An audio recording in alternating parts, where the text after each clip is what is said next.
All right, so I successfully separated out the ones that I want for growing out for market. So this one over here is actually 2 years old almost, and she will be the one that's butchered in May, end of May here for Memorial Day.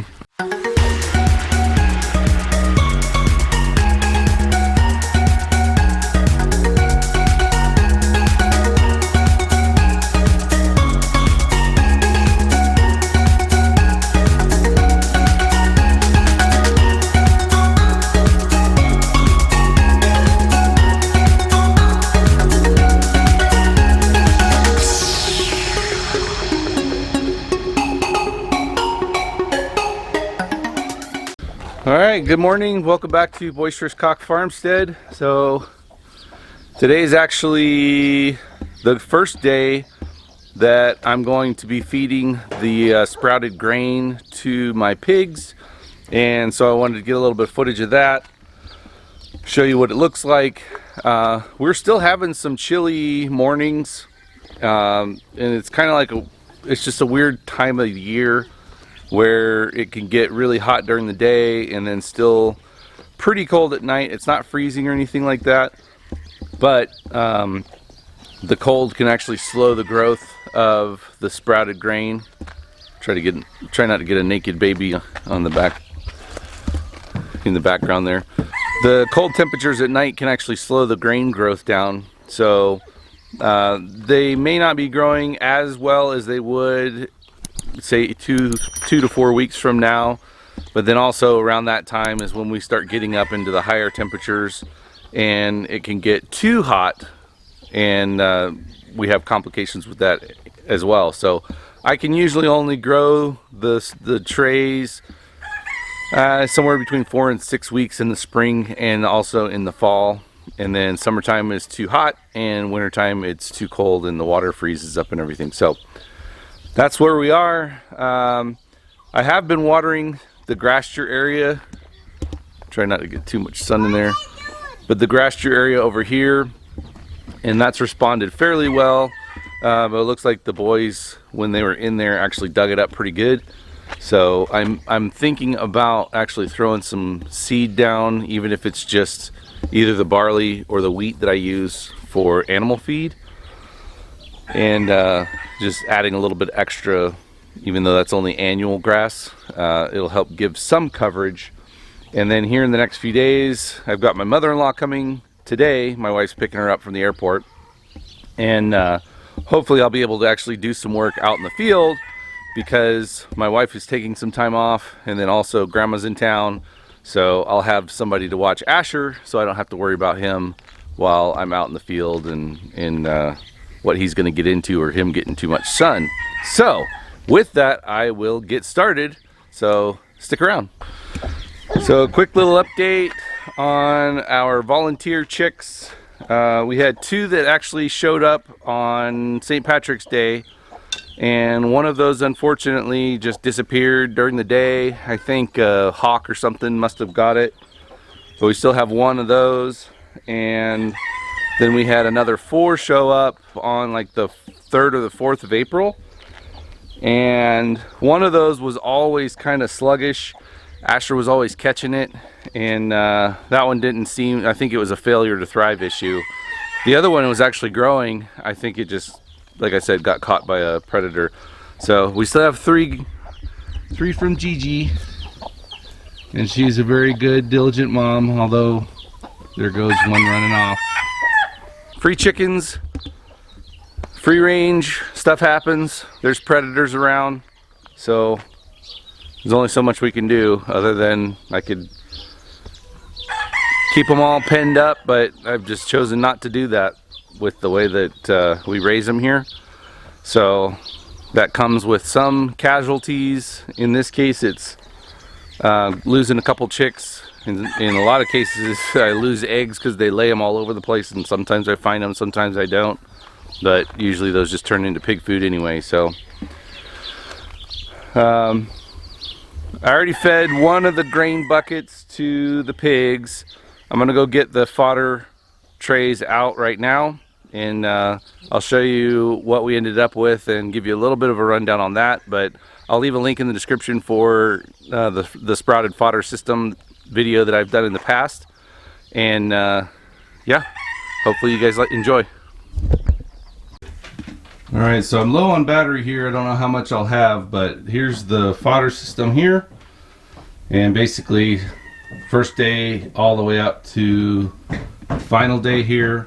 So I'm going to grab these two trays here and we'll feed those to the pigs. Alright, so here we are outside. And as I said, this is the first two trays. Didn't quite grow perfectly even, which that's fine. Here's the biggest test in my mind is how much of the seeds actually sprouted, and we're really good. It's got a nice thick mat of roots on the bottom, and so that's what we're going for. Same on this one over here. And so for anybody that's wondering, is it worth it? All of this here in this tray comes from one scoop like this, leveled out scoop of wheat seed. You can use barley. I've used barley in the past, but the barley that I get from my bulk feed does not sprout very well, and the wheat does. Just doesn't grow quite as high, but it has a pretty high germination rate. And the barley that I can get that actually does sprout really well is twice as much, so it's not as cost effective as using the wheat. So I'm going to take these out and kind of rip them up, throw them out to the pigs, and we'll show you. It's been like 2 years since I've done this. I didn't do it last spring. So some of these pigs have actually never had this, so it'd be interesting to see how they react to it.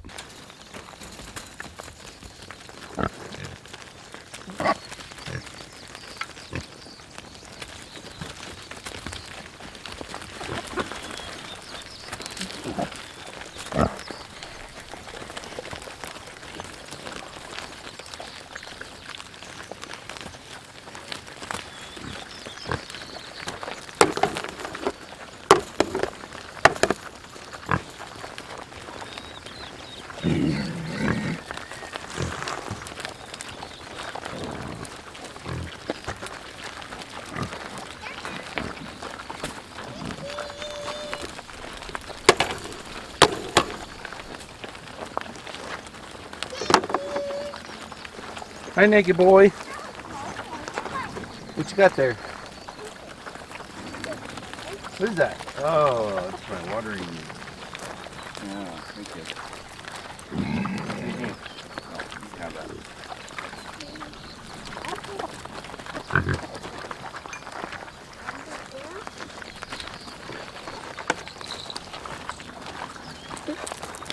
that. You're walking in my shot. You're walking in my shot.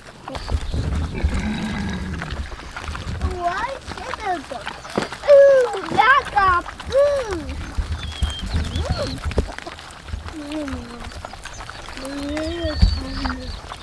There you go. Well, Bodie seems to love it.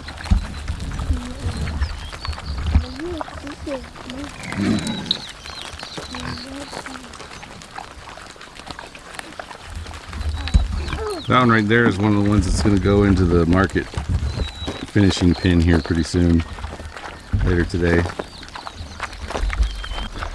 So I have done experiments before when I first got the American guinea hogs, and I fed them all kinds of different things in a pursuit of getting to the point where I am now, finding out which feeds are most cost beneficial and also nutritional for the animals themselves. And just feeding dry feed or like a pelletized feed and hay is what I started out doing. And as soon as I introduced this sprouted fodder system on less food, the pigs actually started to gain weight, and so that was very encouraging. The real downside for me is that I can't do it year round because it is one of, if not the most cost-effective feeds that I can give them. What? Plane? Yeah, there's planes up there. Good job. One of the most cost-effective feeds that I can produce here, and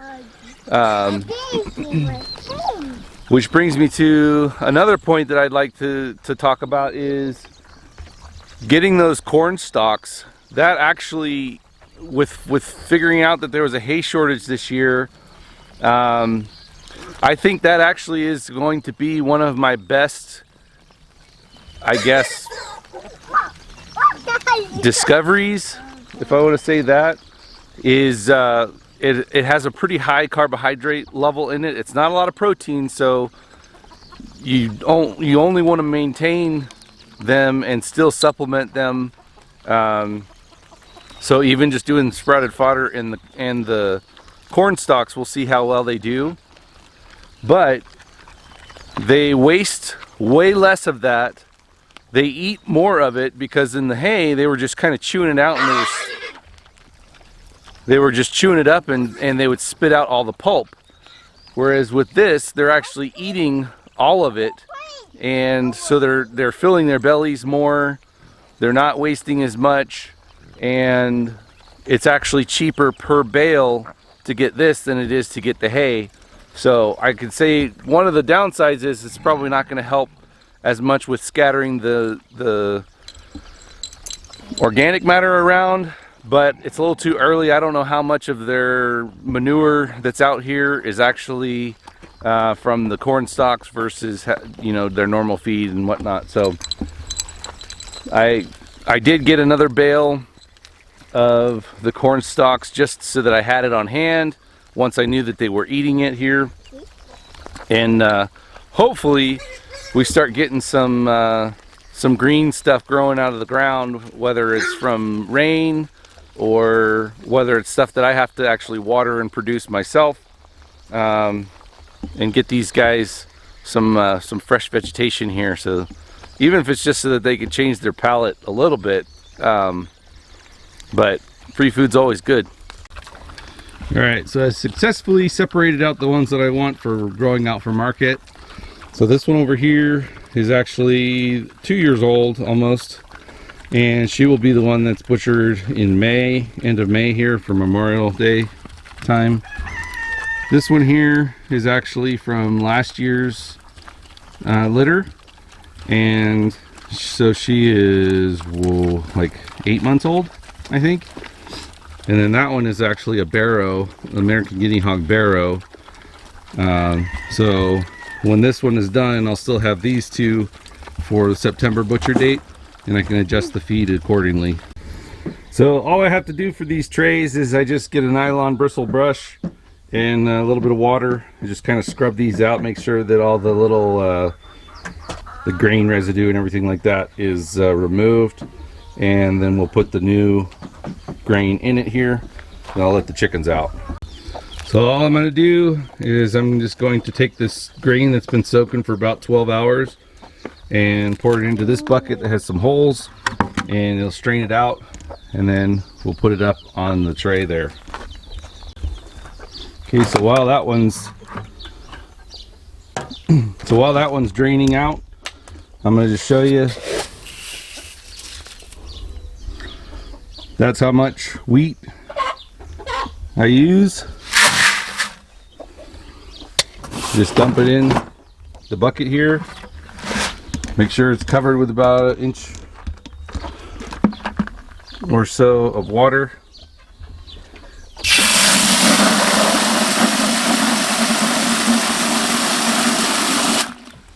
And that's all it takes.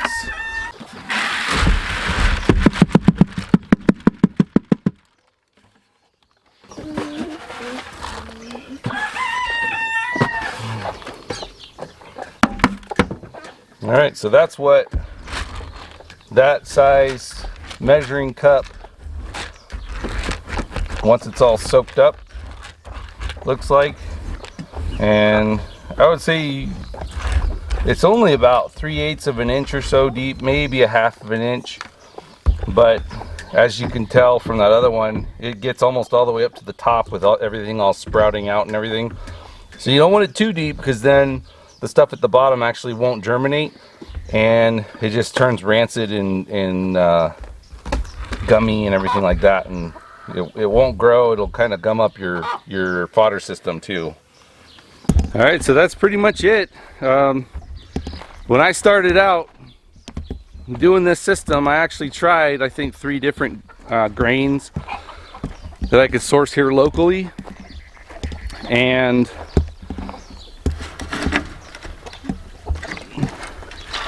if I had perfect temperature control, there are certain barleys that did the best. But as I said, it wasn't cost effective. It was shipped in. It was a bagged product that was shipped in from New Mexico, I think, and sprouted really good. Just cost too much. And so then I started doing the barley here locally that I was using for the chicken feed, and that one just didn't sprout very well, especially within the timeline that I had, which is 9 days. But the wheat actually works really, really well, and wheat is a good grain for them anyway, so that's what I've chosen to stick with. Your area, your setup, your environment may be a little bit different, so kind of just play with whatever you can find. I've tried oats too, and those just don't come around fast enough for the system, I don't think.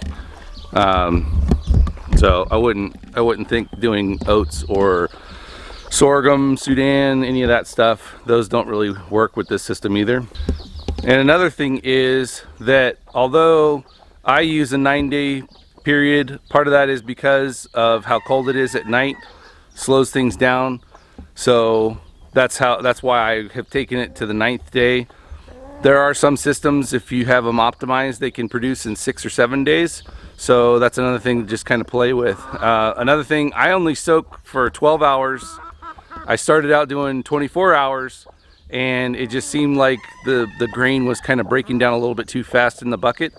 And so it was when I switched it to 12 hours that I actually started having a better germination rate. So that's another thing that when I first started, everything I was reading was, soak it for 24 hours and also soak it in some different solutions and everything like that. I just use water. It's what works for me. So don't be afraid to try out whatever you want, and just go with the best that works for you. I'm gonna get to putting the other seeds in this next tray and put this stuff away, and yep, that's gonna do it for today, I think. And as always, if you would give us a thumbs up if you like this video. Please, if you haven't already, subscribe to our channel. At 250 subscribers, we're actually going to be doing a giveaway, so stay tuned for that as well. I think we've got 60 subscribers left till we hit that 250 mark, but we're going to be giving away a farm logo t-shirt to somebody that qualifies. Once we hit the 250, I'll give those I'll give the details of the giveaway out at that time. So as always, thanks for joining us, and God bless.